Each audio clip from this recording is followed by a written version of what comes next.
অনেকদিন পর আজকে তোমাদের জন্য নিয়ে আসলাম কাজু চিকেন বিরিয়ানি। কাজু চিকেন বিরিয়ানি গরমের মধ্যে তোমরা খেলে বেশি তেলও লাগবে না, মশলাও লাগবে না, খুব অল্প খরচায় তোমরা ঘরে বানিয়ে নিতে পারবে এই রেসিপিটা। তো চলো শুরু করি। প্রথমে আমি এখানে চিকেন নিয়ে নিয়েছি, চিকেনের মধ্যে আমি দই নিয়ে নিয়েছি, এরপর আমি এখানে আদা বাটা নিয়ে নিয়েছি, এরপর ওইদিকে আমি রসুন নিয়ে নিয়েছি রসুনটা বেটে নেওয়ার জন্য।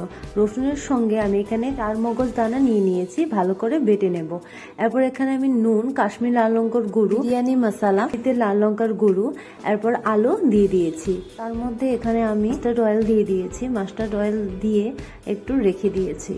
এরপর ওইদিকে আমি হাঁড়িতে গরম জল করে নিয়েছিলাম, নিয়ে এখানে বাসমতি লম্বা চালটা এখানে আমি দিয়েছি ভালো করে হয়ে যাওয়ার জন্য। একটু পর দেখেছি আমি এখানে হয়ে গেছে চালটা। এরপর এখানে আমি কাজু, চালমগজ দানা আর রসুনটা যেটা বেটে রেখেছিলাম সেটা আমি মাংসটার মধ্যে দিয়ে দিয়েছি। দিয়ে আমি এখানে ভালো করে হাত দিয়ে এটাকে মেখে নিয়েছি। হাত দিয়ে ভালো করে মাখবে যেন ভালো করে মশলাগুলো সবটা চিকেনের মধ্যে ভালো করে লাগে। এই রেসিপিটার জন্য এই স্টেপটা ভীষণ ইম্পর্টেন্ট, তাই এটা ভুলবে না। ভালো করে আমি চিকেনগুলোতে ভালো করে হাত দিয়ে মেখে নিয়েছি। সেখানে একটা কড়াই নিয়ে নিয়েছি, নিয়ে একটু তেল দিয়ে পেঁয়াজ কুচি করে রেখেছিলাম, পেঁয়াজটা ভালো করে ভেজে এই চিকেনটার মধ্যে দিয়ে দিয়েছি। তারপর আমি এখানে একটা কড়াই বসিয়েছি, কড়াইয়ের মধ্যে আমি চিকেনটা পুরোটা দিয়ে দিয়েছি। আমি এখানে তেল ব্যবহার করব না, কারণ আমি প্রথমেই বলেছি এটা গরমের মধ্যে যাদের বিরিয়ানি এতই ভালো লাগে যে খেতে ইচ্ছে করে কিন্তু গরমের জন্য খেতে পারছো না, তাদের জন্য এই রেসিপিটা স্পেশালি।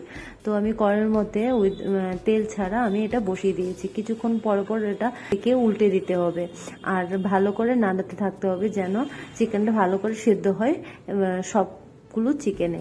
এরপর আমি এখানে একটু চিনি দিয়ে দেবো, চিনি দিয়ে আবারও ঢেকে দেবো। দেখতে পাচ্ছ এখানে তেল বেরিয়ে গেছে, বুঝতে পারবো আমার এটা 80% চিকেনটা হয়ে গেছে। আর ঢাকাটা এটার মধ্যে চিকেনটাই ইম্পর্টেন্ট ভীষণ। এই চিকেনটার মধ্যে ঢাকা দিয়ে পুরোটা তেল বের করে ভালো করে চিকেনটা রান্না করতে হবে। তারপর দেখতে পাচ্ছ এখানে পুরো মোটামুটি হয়ে গেছে। তেল যখন বেরিয়ে আসবে পুরো সম্পূর্ণটা উপর দিয়ে একদম লাল লাল হয়ে যাবে, তেলে মাংসের তেলে এটা বেরিয়ে যাবে। তো এটা যখন লাল লাল হয়ে যাবে তখন আমি ভালো করে নাড়িয়ে আমি এখানে একটু গরম মশলা দিয়ে দেবো। গরম মশলা দিয়ে এখানে আমি গ্যাসের ফ্লেমটা অফ করে দেব। অফ করে এই চিকেনটা সবটা আমি এখানে হাঁড়িটার মধ্যে ঢেলে দেব। ঢেলে দিয়ে ভালো করে ভাত দিয়ে নাড়িয়ে বাস আমার আজকের রেসিপি কমপ্লিট। সবাই অবশ্যই ভালো লাগলে বাড়িতে রান্না করবে, রান্না করে খাবে এবং আমাকে জানাবে যে আজকের এই রেসিপিটা কীরকম লেগেছে। আর আমার ছোট একটা বেবি গার্ল হয়েছে, তাই আমি দিতে পারছিলাম না ভিডিও। যারা আমার ভিডিও দেখো তারা অবশ্যই আমার নেক্সট ভিডিওর জন্য অপেক্ষা করবে এবং আমার ভিডিওতে লাইক, কমেন্টস এবং শেয়ার করে দিও।